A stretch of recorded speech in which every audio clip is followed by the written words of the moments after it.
Our next speaker is Tim Kasser, and he's going to be speaking on capitalism, commercialism, and children's well-being, empirical analysis across wealthy nations. Tim is really actually an extraordinary person. He's the Associate Professor of Psychology at Knox College, and he's the author of The High Price of Materialism. And he's a co-editor of Psychology and Consumer Culture with Alan Canner, The Struggle for a Good Life in a Materialistic World. Tim?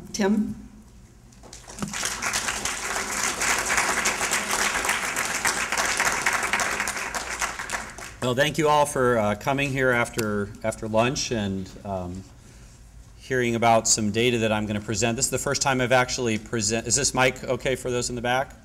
This is the first time I'm going to be presenting these data, and I hope that you find them interesting. Oop, that's not what I want. Where'd the clicker go? Oh, here we go. All right. So, commercialism and children's well-being.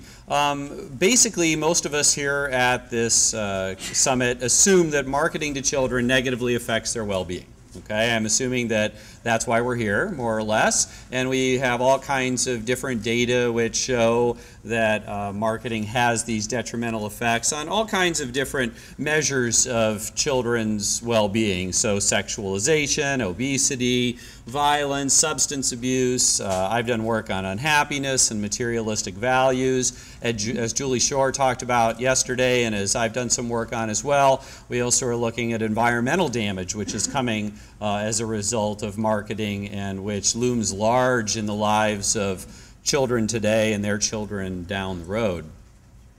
Now, my guess here then is that all of us share perhaps unstated theory of child development, and I think this will be non-controversial. Children are affected by their environments. Okay, I mean that you put a kid in an environment and certain things happen in their environment that affects them. And we've talked about some of the negative ways in which they've been affected by certain features of their environment. Now, in my mind, probably the most complex theory of how children and their environments interact is from a man named Urie Bronfenbrenner. Just out of curiosity, how many of you happen to know of Bronfenbrenner? Great. So Bronfenbrenner has something called an ecological model of development, which I'm going to be drastically simplifying in this particular presentation. Bronfenbrenner says that, okay, here you have a child, and a child exists in a series of nested environments, okay? And some of those environments are what he calls the proximal environment, or the nearby environment, or the close environment. So, for example, a child is affected by the interactions it has with its parents, right? You know, the parent treats it in one way, and that affects the kid.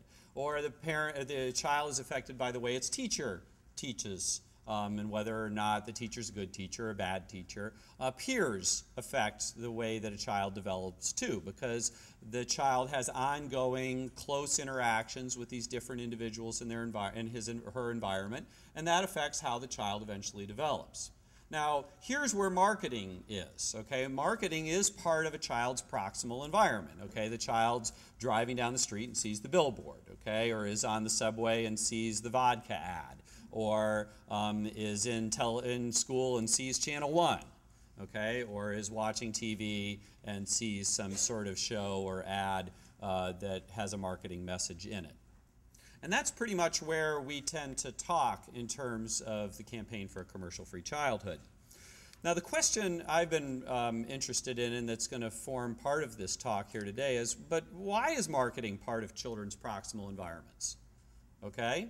Why is that the case? And it hasn't always been the case. 300 years ago, there wasn't much marketing in children's environment, right? And there are certain nations where children are not exposed nearly as much in the proximal environment to marketing. Now, if we continue to use Bronfenbrenner's model, Bronfenbrenner directs us to look further out at what he calls the distal environmental systems. He actually calls these macro systems, but for our purposes, we'll call them the distal systems. So here we have the child in his or her proximal environment, but that proximal environment is surrounded by a distal environment, okay? So for example, let's say that you have a child who grows up in a family where a father is really sexist. okay, and believes that, you know, women should be in this place in the house and it's men's job to do this. Now, where did the father get that idea? Well, he got that idea from the broader distal environment in which he lives that maybe supports ideas about sexism, okay? Or maybe perhaps certain religious cultural ideas that are out there in the distal environment that then affect the parent, that then the parent passes on to the child. Everybody with me? Okay? So in the case of the proximal environment of marketing to kids, we then have to ask the question, well, what's the distal environment? What's the broader cultural feature which surrounds marketing to children, which ultimately then impacts children's development and well-being? So that's one of the questions I'll be asking today. And I propose that there are at least three things. First is a nation's desire for economic growth. If you take a look at both of the mainstream political parties in the United States, one thing they definitely do agree on is that economic growth is the panacea for all our ills. Okay? If we could just grow the economy more and more, then all these different kinds of problems would go away. And I would say we fetishize economic growth in terms of believing it has this mystical power. We also have corporations existing in that distal environment which have a desire for profit. Okay, so if you take a look at the laws that govern the United States and some other nations, essentially what they say is that corporations must strive to enhance profit in order to benefit their shareholders. Okay, that's the way that our legal system says that corporations need to operate, and corporations also follow the capitalist mandate of following their own self-interest, etc. So they want to make a profit, then their shareholders make money, the CEO gets big bonuses, etc.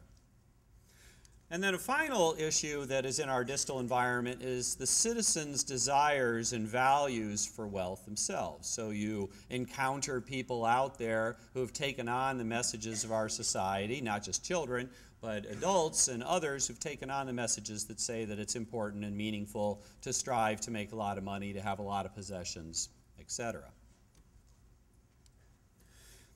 So what I've presented, if you take Bronfenbrenner's model and you take these different kinds of environments, then there are two main hypotheses that you could derive.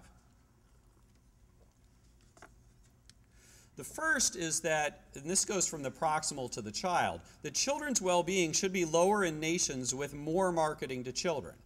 So the more marketing that there is in a nation, then the more the child will encounter marketing in their proximal environment, okay, the more marketing they're going to see. If marketing is bad for kids, then nations with more marketing should have kids with lower well-being, okay? Then if you ask the question of the distal effects to the proximal effects, you should find that marketing to children occurs more in nations where there's a strong focus on making money and making profit and on economic growth. Okay? Because that's why they're marketing so much to kids. Why do they want to market to kids? This is what since my children have been old enough to speak, I've tried to teach them what an ad is so that they know what an ad is. And if you ask my children, what is an ad? Why do ads exist? They say, they want your money.